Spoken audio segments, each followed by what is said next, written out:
গৰ্ভৱতী মা হয়। মোৰ সন্তান মানস প্ৰতিম কটকীয়াই এতিয়া IMA পৰা 14 ডিচেম্বৰত যেতিয়া পাছিং আউট হ'ল, সেইটো মই সঁচাকৈ আজি নথৈ আনন্দিত হৈছোঁ। ভাল লাগিছে, মোৰ বহুত ভাল লাগিছে, যাতে পাছৰ পৰ্যায়তো দেশ আৰু জাতিৰ কাৰণে সি যাতে ভালদৰে কামখিনি সুচাৰুৰূপে পালন কৰিব পাৰে, তাৰ কৰ্তব্যখিনি কৰি যায়, সেয়ে ভগৱানৰ ওচৰত মই প্ৰাৰ্থনা কৰিছোঁ।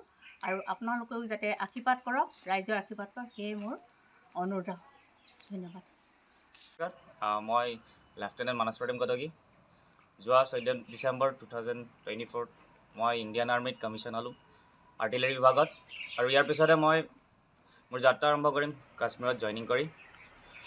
এই যাত্ৰা মই আৰম্ভ কৰিছিলোঁ, মোৰ প্ৰথম স্কুল আছিল লম্বোদৰ বৰগোহাঁই শিশু বিদ্যা নিকেতন ডিমুত। তাৰপৰা মই জইন কৰিলোঁ ক্লাছ 6ৰ পৰা 12লৈকে সৈনিক স্কুল গোৱালপাৰাত।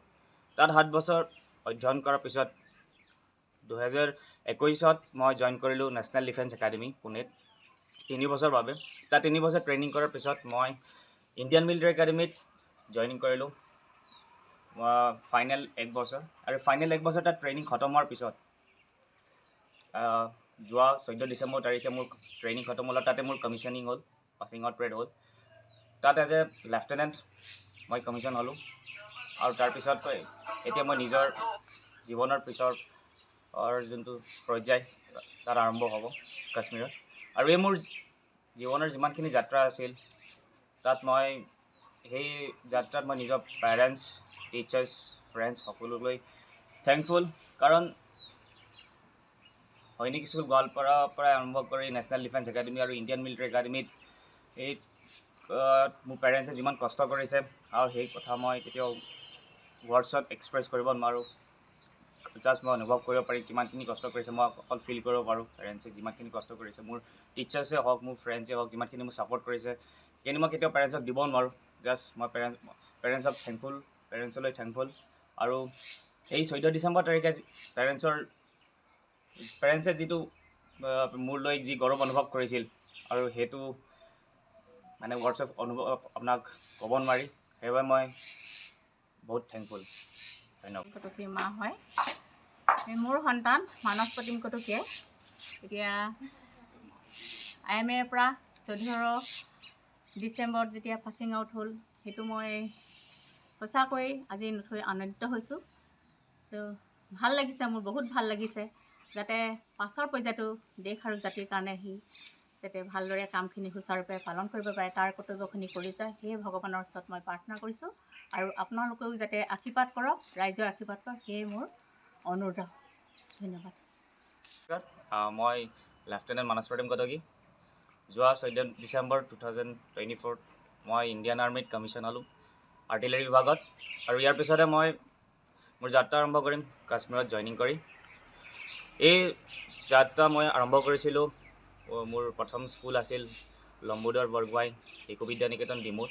তাৰপৰা মই জইন কৰিলোঁ ক্লাছ 6ৰ পৰা 12লৈকে সৈনিক স্কুল গোৱালপাৰাত। তাত 7 বছৰ অধ্যয়ন কৰাৰ পিছত 2021 মই জইন কৰিলোঁ নেশ্যনেল ডিফেন্স একাডেমি পুনেত 3 বছৰৰ বাবে। তাত 3 বছৰ ট্ৰেইনিং কৰাৰ পিছত মই ইণ্ডিয়ান মিলিটাৰী একাডেমিত জইনিং কৰিলোঁ ফাইনেল 1 বছৰ। আৰু ফাইনেল 1 বছৰ তাত ট্ৰেইনিং খতম হোৱাৰ পিছত যোৱা 14 ডিচেম্বৰ তাৰিখে মোৰ ট্ৰেইনিং খতম হ'ল। তাতে মোৰ কমিশ্যনিং হ'ল, পাছিং আউট পেৰেড হ'ল। তাত এজ এ লেফটেনেণ্ট মই কমিশ্যন হ'লোঁ।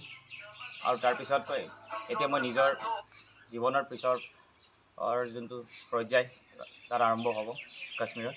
আৰু এই মোৰ জীৱনৰ যিমানখিনি যাত্ৰা আছিল, তাত মই সেই যাত্ৰাত মই নিজৰ পেৰেণ্টছ, টিচাৰ্ছ, ফ্ৰেণ্ডছ সকলোলৈ থেংকফুল। কাৰণ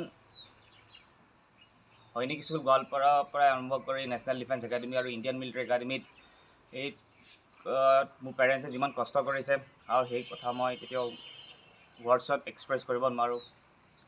জাষ্ট মই অনুভৱ কৰিব পাৰি কিমানখিনি কষ্ট কৰিছে, মই অকল ফিল কৰিব পাৰোঁ পেৰেণ্টছে যিমানখিনি কষ্ট কৰিছে। মোৰ টিচাৰ্ছে হওক, মোৰ ফ্ৰেণ্ডছে হওক, যিমানখিনি মোক ছাপৰ্ট কৰিছে, কিন্তু মই কেতিয়াও পেৰেণ্টছক দিব নোৱাৰোঁ। জাষ্ট মই পেৰেণ্টছক থেংকফুল, পেৰেণ্টছলৈ থেংকফুল। আৰু এই 14 ডিচেম্বৰ তাৰিখে পেৰেণ্টছে যিটো মোৰ লৈ যি গৌৰৱ অনুভৱ কৰিছিল, আৰু সেইটো মানে ৱৰ্ডছ অফ অনুভৱ আপোনাক ক'ব নোৱাৰি। সেইবাবে মই বহুত থেংকফুল। ধন্যবাদ। যিকোনো খবৰৰ বাবে যোগাযোগ কৰক 7099017330 লগতে 7099017110 নম্বৰত।